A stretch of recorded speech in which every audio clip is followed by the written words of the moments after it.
Welcome to our second video on crypto, where I'm taking you through my personal quest on learning more about the whole crypto space. In this video, I'm going to tell you about 3 use cases for crypto that I've uncovered in my research. And I'll also tell you about what I think of each of these use cases as well. And at the end, I'll talk about how this affects us when it comes to our investing into crypto as well. If you're new to this channel, then Islamic Finance Guru, or IFG for short, is a personal finance and halal investing platform where we review and analyze all the latest and greatest things coming out of the Islamic finance arena. Our mission is to help Muslims to become wealthier globally and help put their money to work. If that sounds like your cup of tea, then make sure you like this video, subscribe, and share this video and this channel with your friends as well. If you'd like to speak to me and thousands of like-minded others, then check out our Telegram group links below, which you can join completely for free.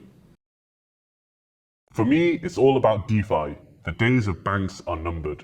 DeFi, short for decentralized finance.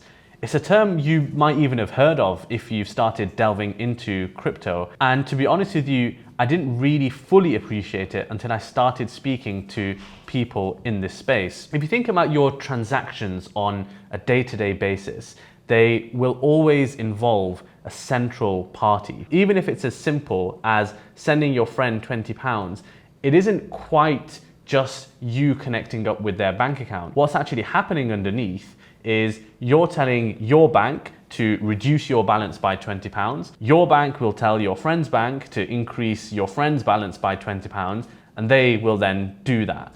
So there's actually quite a lot going on underneath. Where decentralized finance comes in is you remove that central party. So whether it's you sending money to your friend, or whether it's actually you buying shares on the stock market, where you have a stock market operating as the central authority, decentralized finance is the idea of getting rid of all of those middle parties, and instead you simply hook up directly with the end recipient or the end counterparty. So why is all of this important? Well, the supporters of DeFi say that removing the authority that any central party has is a good thing. And if you think about it Islamically, the banks have the power that they have to contribute to an interest-based economy because of their position as a central party. They take money and they lend it out on interest. But in a world where DeFi is the norm, that makes an interest-based economy much more difficult to actually exist. Its power is enormous. And because all of the code underlying all of these transactions is completely open source for anybody to view, it's all very transparent. So that's DeFi in a nutshell. Very few people outside certain communities have understood the power of earning coins for your own contributions to a project. So imagine a world where you play FIFA and get rewarded, or you contribute to a Wikipedia article and get rewarded, or you give some tips to a company about how they can improve their product and get rewarded for that as well. That is, in a nutshell, what earn is. And you might argue that all of this stuff exists already, but there's a slight nuance to all of this. So the way it works at the moment is if a company wants to reward you for doing a certain action, you have to put in your bank details. They will have to then initiate a transfer to you, which might sound really simple, but where you're dealing with small payments of a few pounds or a few dollars, and you've got thousands of people to actually deal with, it basically becomes impossible. So what happens as a result is that a lot of companies don't actually give earning as an incentive for you to do something. There are lots of things out there that we're doing that we could be earning money for, which we do not get money for. Now, when it comes to crypto, my view is that there is going to be a world where every single project or thing, or maybe even company, will have its own kind of native coin or currency that it can reward you in very, very easily. So unlike the small micro payments to your bank account, they'll actually just reward you with coins. Now, you might be thinking, oh, that already exists in FIFA. You know, there are FIFA coins and you can spend on things in FIFA. But the difference here is that I think that the way that this thing will work is that the currency won't just be active within that particular project. You'll actually be able to transfer it very easily to other coins, or perhaps even your own currency, whether that's pounds, whether that's dollars, whatever it might be. I see a world where there's a lot of movement between coins of a particular project into actual meaningful money for you and me. One way that I've actually heard this put to me is quite interesting. So in the same way that social media grabs your attention through funny videos or clickbait articles or whatever it might be that grabs our attention, the price for our attention in the future won't be meme videos or whatever it might be. It will actually be earning. And I think that is a really, really interesting concept. As a society, we have evolved over time when it comes to trust. So back in the day, giving somebody your word was absolutely enough. But then as time evolved and as we evolved as a society, we started documenting things.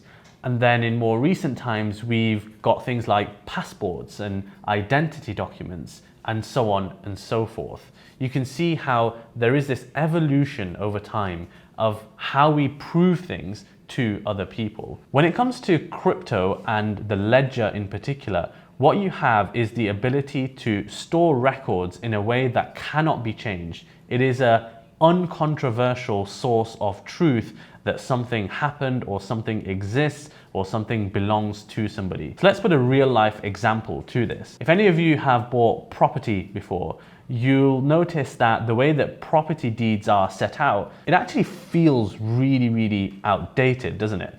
So you get this document that says, in 1907 it belonged to this person, and in such and such a year it was transferred to such and such a person.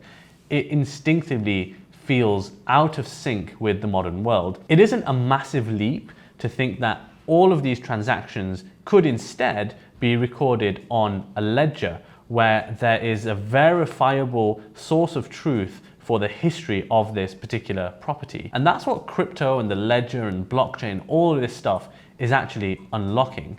And you can very easily see from there how you go from property deeds on the blockchain or on a ledger to then you proving your address to a bank, for example, because you can hopefully just point to this ledger and say, look, this confirms that I own this property and therefore that is my proof of address.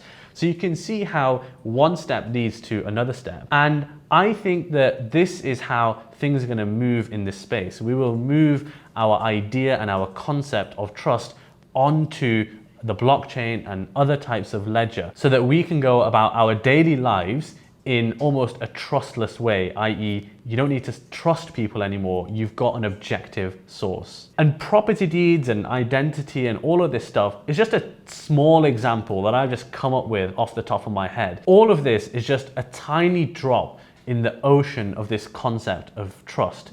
So after you've watched this video and you start going about your daily life again, I want you to think about things fresh. Think about how many things we do in our daily lives that actually rely on this concept of us trusting somebody else, whether that's a person, whether that's a company, or vice versa, people trusting our word for something. So I believe that this idea of trust is definitely something that will evolve.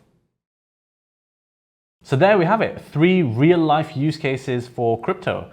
And if, like me, you're convinced that this is the direction of travel for the future, then you want to be thinking about how you can actually get invested and exposed to this stuff as well.